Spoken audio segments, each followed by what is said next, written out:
All right, everyone, welcome back for the episode of Carnivore Trades. Today is Friday, November 1st, 2024. If not done so already, please give the video a thumbs up, like, comment, subscribe to the channel.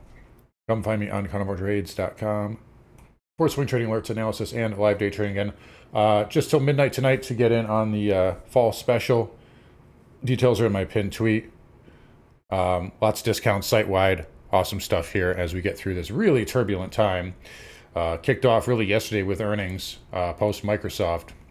Obviously, after the bell, Apple, basically old news at this point here, but gapping down here. I talked about 220s being kind of supportive. That is the case. We did slice through this trend line though, and you technically have, a weekly close like essentially right on or below that. So we'll respect that here and we'll see where that goes next week. On the other hand, we had Amazon up 6%. A little bit of a GEX resistance at 200, some support at 195, but ultimately kind of figured, and I did a video on this a week or two ago, but this was not going to be a trend day, never, right? Because, you want to see a gap above the high if you're going to have an impulsive move, right? I mean, what's another dollar or two, right, if it's that strong? But either way, market here still kind of soft here today. Also, by the way, Intel, nice move there, so golf clap for Intel. Still not capping above the highs either, but market here still a little bit weak. We did close above 57.25, which I think is an important level here for bulls to hold right now. And then guess what? Everyone's favorite level, 570 on SPY. You thought you could escape that, didn't you? Didn't you? No, you can't. You can't never escape 570. So here we are, very close to that that level here. There were a lot of puts assigned, like I said yesterday, if I think I said that in the video, but a lot of puts assigned at 570. They may come back down for that on Monday. We'll see. Big level, though, really the line in the sand to me is if you follow SPY, it's 575, but I think it's really clean if you just look at it on the futures here. And it's 5,800. So right there, you can see we back tested that and we came back down. And right now the market's trying to work on a higher low. It's really that simple at this current time. We didn't get down to my level here. I was really hoping we would kind of get down, like sweep that low this morning on non-farm payroll, but we didn't really do that. So a point for bears here in the short term, A, defending resistance, and B, forcing an inside day, right? You didn't want, if you were bearish, you didn't want us to be like slicing down early on non-farm payroll. I think that would have gotten bought up pretty fast, especially considering we would have gone straight to this big level here on SPX. And you can bet that's going to get defended, especially if we're going straight into it with no bounces. We start to bear flag, then it's a different story, right? So I think for right now, for bears, it's a win that you had an inside day without a whole lot happening. That said, again, lots of volatility is a lot of volatility is priced in and prepared for going into next week. What do I mean about that? What I mean by that is we know there's an election. We know there's FOMC, right? We have a lot of event volatility surrounding that. So it's going to take a lot more than just a pullback here for bears to actually, get us through that where these hedges start to pay, right? You got to start doing damage to the chart here. Right now, yeah, 50 MA test, but you got to damage this. We got to get below 5675, maybe even 5600. Because right now, every day that we're not doing that, and there's only like 2 days left really before the election, like one full trading day and then the election day and then FOMC, you got to damage this thing now because it's, time definitely matters. So right now, point for them, but you got to start doing damage here. But very good price action, level to level. Market's respecting very well. Went right to the highs of the day, and we kind of just slow burn off of that. Non-farm payroll this morning came in at 12,000, so that was it. So I think I know the BLS said this too, but the hurricane having something to do with that, the strike having something to do with that. It's definitely a pretty big miss regardless. I think the expectation was like 90,000. However, did bonds rally? Absolutely not. So ZB here, it rallied, it tried to rally, but then you had a news failure. Again, a lot of people continuing to try to bottom tick this TLT and get the last, I got to be the one that gets the low. I don't think you want to do that. I think that the 30-year yield is breaking out. At least that's essentially what it looks like to me. So if we go back to the highs here, you got a bull inside bar here. You back check to the 20 MA today and you blasted off of that. There's nothing bearish about that. And I think it's important that everybody understands what TLT is too. It's not just a bond ETF. It's representative of the long end of the curve, like 20-year plus. So when people look at the twos and they think, oh, the Fed's cutting, so TLT has to go up. No, it doesn't. There's different ends of the curve here, and even the 2 years going up too. So we'll see. I'm of the opinion that if yields are still rallying, by the way, look at the 10s here, following the 30s, 1, 2, 3 hits, 4 can break out. I'm thinking 4.5 on 10s and then 4.7 to 4.75 on 30s will probably do it. But if we're up, each of the next 3 days into the FOMC, I think that's where you finally get your pivot. But there may be some pain involved until then, and I would still bet the 2-year can get to 4.40. So again, we almost had a deflation jobs print today, and ZB got pounded. So bonds calling BS on the jobs number. Another thing too, war drums. Iran, they've been telegraphing that they're gonna, bomb Israel. They're gonna start this big revenge tour thing, and oil's red. So Halliburton is red, LMT is red, Raytheon is red. You want me to keep going, right? So I don't know. I don't know if that's really a factor right now, especially going into the weekend. If crude couldn't finish green with all that going on into a Friday, I don't know. I don't know if I buy it. I'm not saying that they won't do it, but it seems like the market's aware and not worried. I could eat these words on Monday, but it just seems, pretty strange that wouldn't be the case. But anyway, that's kind of the big picture view right now. I'm still going to say 5670 to 5700 is daily chart support for now. Resistance is 5770, so it just stays high, and then the big level is 5800. We get above that, we're talking about new highs here. You can also see the hourly trend line, or I should say, it's a daily trend line, but you break it down to the hourly or 10-day. You can see, it's going to intersect 58 at some point. So into that area, I would be, just watching that, really. Triple Qs here. I still think 480 is good support for right now. We'll see if that changes early next week. But hey, we did close the week back above 486.50. So that pivot point continues to get defended by the Qs. And you still have a bull inside bar here on the weekly. And we broke that trend line, yes, but the Qs outperformed really all afternoon. That was something I noticed. They stayed firm. NVIDIA stayed firm. Microsoft was strong except for the last 10 minutes. Google was pretty strong today. Obviously, Amazon. So if we continue to see strength from the Qs, that's a good sign for the market. Another thing too, and I'm just going to keep saying it over and over again. There's Atlassian. What type of stock is this? It's cloud. I first talked about the semis, about chips topping out in June, and money would rotate into where? Cloud software.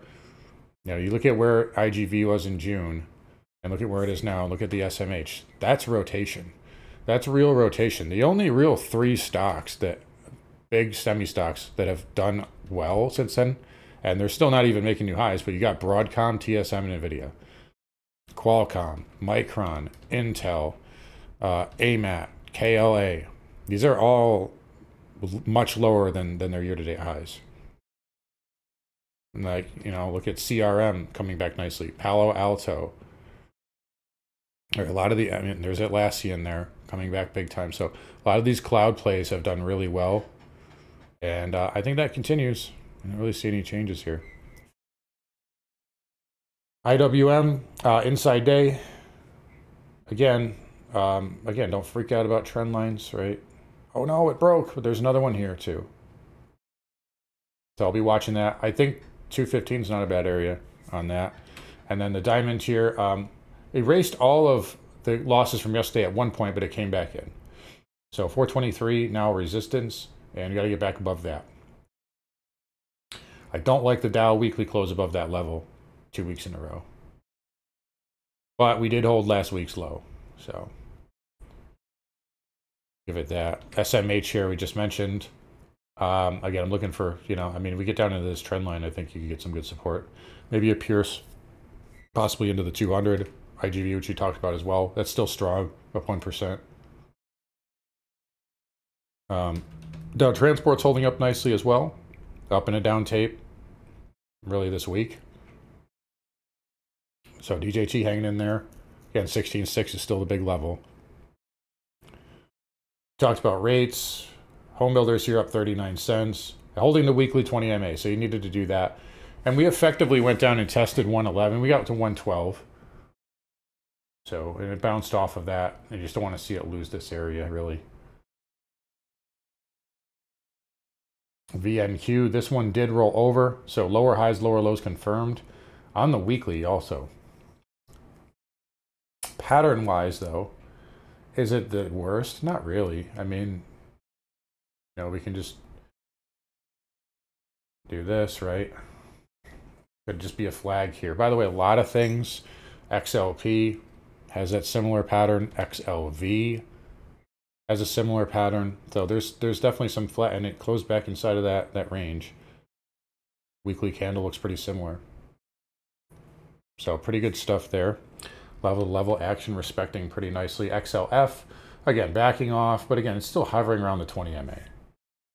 KRE, it looks like you got an inside bar pattern there, but looking at the weekly, that's bullish, right? Above the 200, consolidating, no problems there. KBE, again, same kind of deal. Broker dealers, again, new all-time high this week and then pulling back there. Looks a little tired here in the short term. I bet you this RSI is like ridiculously diverged too. Yeah. So broker dealers might be a little tired here. Maybe a retrace to this trend line here. But, don't count that because broker dealers never go down. Oil we talked about, 69 is short-term support. If we get above 72, it's going to go higher. Simple as that. XLE started off really good. Exxon had a nice open today. Chevron held the gains. Conoco held most of yesterday's gains, but Exxon coming back in. We got up to that 90 level. I told you that. Watch that level there, but it held the lows of the week. I think this is looking around for middle of next week here on these names. XOP, same thing, and OIH, same thing. CCJ, good balance here. Still in an uptrend, still backing, filling. NM and NJ in a little bit of trouble though. Not broken, but good retrace there. Nat gas continuing to hemorrhage.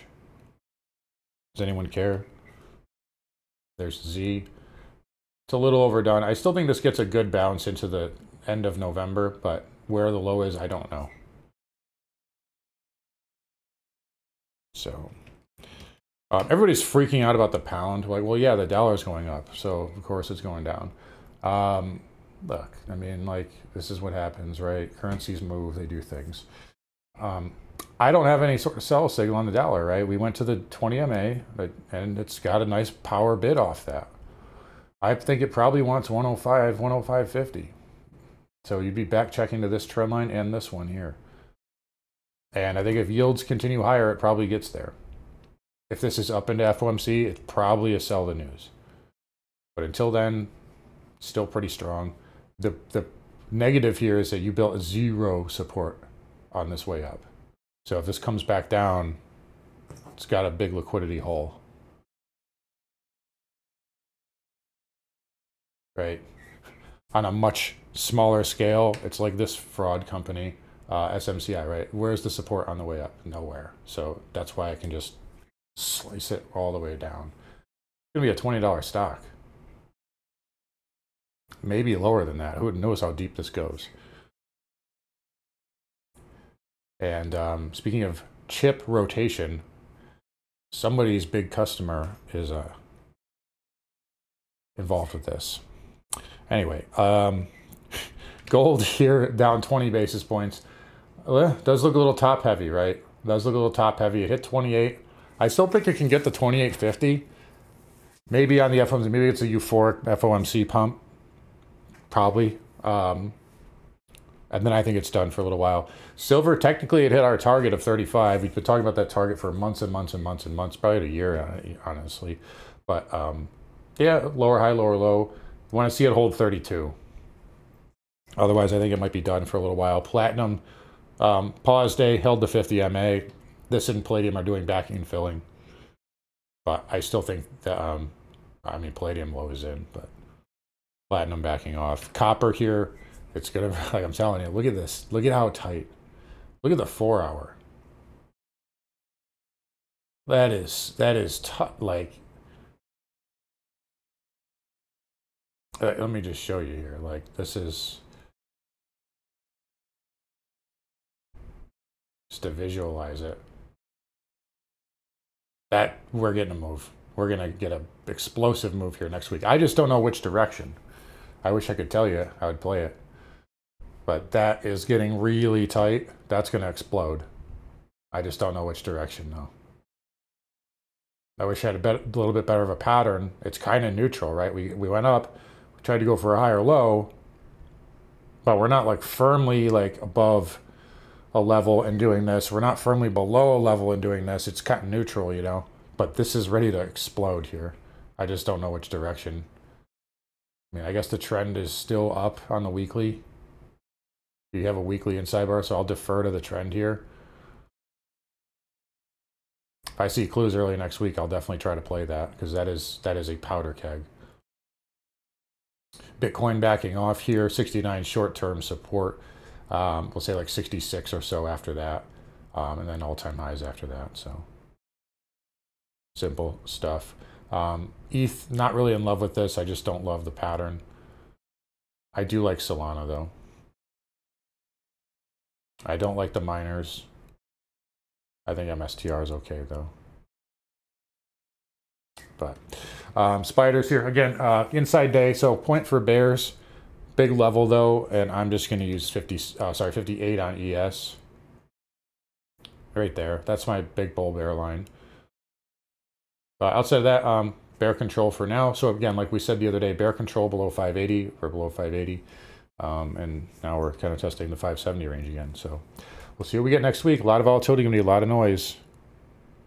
So should be a lot of fun. Anyways, guys, I'll wrap it up here. Again, you guys have a great weekend. Take care. Don't forget to come find me on carnivoretrades.com. Deal ends at midnight tonight. And I'll see you guys all on Monday.